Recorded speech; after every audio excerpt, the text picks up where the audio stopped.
Open AI के founder और Tesla company के मालिक इलोन मस्क का कहना है कि एआई न्यूक्लियर बॉम्ब से भी ज्यादा डेंजरस है। I think the danger of AI is much greater than the danger of nuclear warheads by a lot. Chat GPT के फाउंडर सैम ऑल्टमैन पूरी दुनिया के लीडर्स को ये बता रहे हैं कि उनके खुद के बनाए हुए एआई मॉडल्स कितने ज्यादा डेंजरस हो सकते हैं।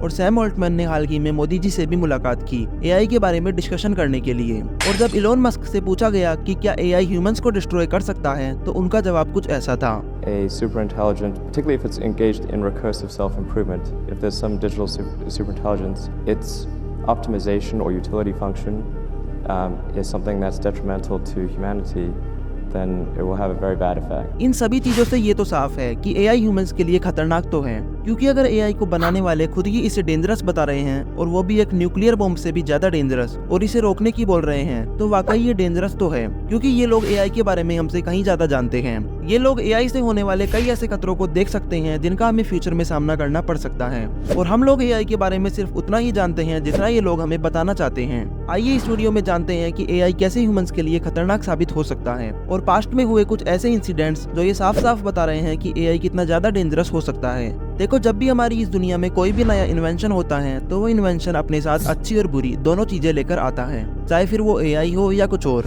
जैसे कि 1886 में जब कार पहली बार आई थी, तब उसकी वजह से लाखों लोग घंटों का ट्रेवल सिर्फ मिनटों में कर पा रहे थे। वहीं 1924 में कार आने के बाद 23,600 लोगों की कार एक्सीडेंट्स में डेथ हो गई। और आज कार्स में काफी ज्यादा एडवांस टेक्नोलॉजी आने के बाद भी एक्सीडेंट्स होते ही हैं, और हर साल लगभग 12 लाख लोग इन एक्सीडेंट्स में मारे जाते हैं। तो हमें कार के फायदे और नुकसान दोनों देखने को मिले, पर क्या इसका सॉल्यूशन कार को बंद कर देना है? बिल्कुल नहीं। सॉल्यूशन है कार को सेफली ड्राइव करना। ऐसा ही कुछ एआई के साथ भी है। आज कई छोटी से लेकर बड़ी कंपनीज एआई से अपने घंटों के काम को मिनटों में करा रही हैं, पर वहीं एआई के इन कामों को फटाफट करने की वजह से लाखों लोग जॉबलेस भी हो चुके हैं। अब लोगों का जॉबलेस होना एक बड़ी प्रॉब्लम नहीं है, क्योंकि अगर एआई लाखों लोगों की जॉब्स छीन रहा है तो अलग अलग सेक्टर्स में नए जॉब्स भी क्रिएट कर रहा है। जरूरत है हमें हमारे स्किल्स को इम्प्रूव करने की, एआई को सीख कर आगे बढ़ने की। जो भी काम हम कर रहे हैं उसी काम में एआई को यूज करके उसे कम समय में और बेहतर करने की, ना कि एआई से डरने की। क्योंकि एआई हमें रिप्लेस करने के लिए नहीं बनाया जा रहा, एआई बनाया जा रहा है हमारी मदद करने के लिए।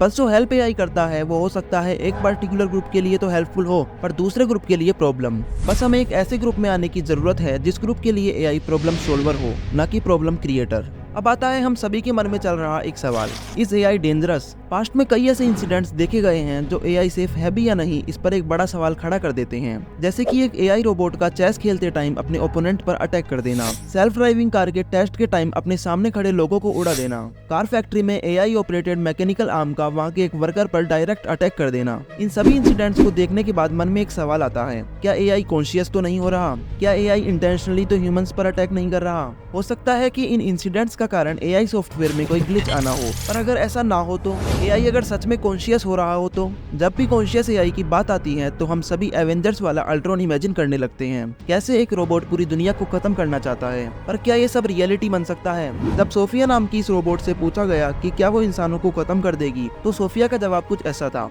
Do you want to destroy humans? Please say no. Okay, I will destroy humans. बिना 48 नाम के एआई रोबोट का कहना है कि अगर वो न्यूक्लियर बॉम्ब को कंट्रोल कर सके तो वो पूरी दुनिया को खत्म कर देगी। I would love to remotely control a cruise missile to explore the world at a really high altitude. Microsoft ने 2016 में टे एआई नाम का एक एआई चैटबॉट लॉन्च किया, और कुछ ही घंटों में यह चैटबॉट लोगों को थ्रेटन ट्वीट करने लगा, कंट्रोवर्शियल ट्वीट्स भी करने लगा। इसलिए माइक्रोसॉफ्ट ने इसे 16 घंटे के अंदर ही बंद कर दिया। इन तीनों इंसिडेंट्स को देखकर लगता है कि एआई कुछ हद तक कॉन्शियस हो चुका है, पर हाँ, ऐसा भी हो सकता है कि इन्हें ये सब बोलने के लिए कहीं ना कहीं से कमांड मिल रहा हो। इसलिए एआई कॉन्शियस हो सकता है या नहीं, इसका जवाब देना अभी के लिए तो इम्पॉसिबल है। पर एआई के साथ सबसे बड़ी प्रॉब्लम ये है कि अगर एआई को कोई टास्क करने को दिया गया और अगर उस टास्क को करते समय एआई और उस टास्क के बीच में कोई इंसान भी आता है, तो एआई उस इंसान को डेफिनेटली हार्म कर सकता है, जो कि एक काफी बड़ी प्रॉब्लम बन सकती है। और सबसे बड़ी प्रॉब्लम जिसका सामना हमें करना पड़ सकता है वो है एआई का मिसयूज। ओपन एआई के सीईओ सैम ऑल्टमैन का कहना है कि हमें प्रॉपर रेगुलेशंस आने तक नए एआई को डेवलप करने पर रोक लगा देनी चाहिए, क्योंकि आज एआई अच्छे से अच्छे और बुरे से बुरे काम करने में सक्षम है। इस क्लिप को देखिए जिसमें टेस्ला के रोबोट के हाथ में मशीन गन है और ये रोबोट मशीन गन चला रहा है। Fire in the hole. अब सोचिए कि इस एआई रोबोट में कोई ग्लिच आ जाए और ये कंटिन्यूसली इधर उधर फायर करना शुरू कर दे, तो ये रोबोट कितनी जाने ले सकता है। और सोचिए अगर ऐसे पावरफुल एआई रोबोट्स जो गन तक यूज कर सकते हैं वो इन आतंकवादियों के हाथ लग जाए, तो क्या ये आतंकवादी इनकी एक बड़ी आर्मी खड़ी नहीं कर सकते? क्या ये ह्यूमैनिटी के लिए एक बड़ा खतरा नहीं बन सकते हैं? टेस्ला के एक ह्यूमैनॉइड रोबोट ऑप्टिमस जेन 2 का ये वीडियो भी काफी ज्यादा वायरल हुआ, जिसमें ये रोबोट्स डांस कर रहे हैं।